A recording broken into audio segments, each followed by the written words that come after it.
Il y a quelques jours, Weshden, une chanteuse française, a été victime d'une agression lorsqu'un homme s'est jeté sur son pare-brise durant la nuit de samedi à dimanche dernier. Cet incident choquant a rapidement attiré l'attention des médias et du public.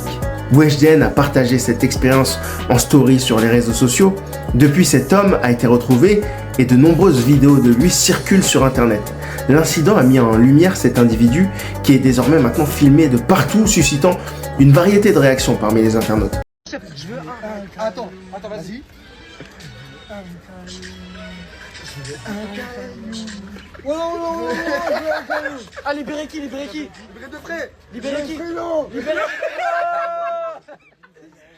Les conséquences de cet acte imprévisible ont pris une ampleur inattendue. Certains internautes dénoncent cette exposition.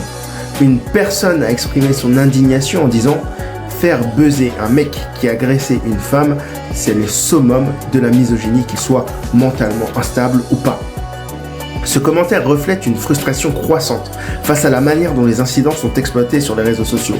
D'autres ont souligné que cet homme, souvent ignoré en raison de son instabilité mentale, est maintenant traité comme une curiosité à des fins de divertissement, ce qui les dégoûte.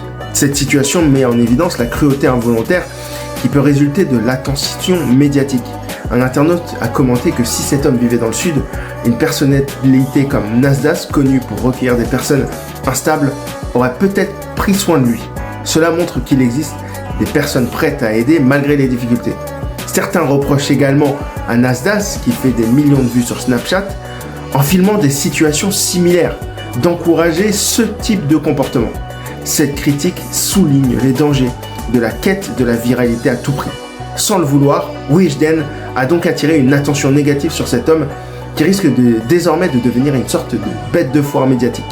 Ce phénomène soulève des questions sur l'impact involontaire des actions bien intentionnées.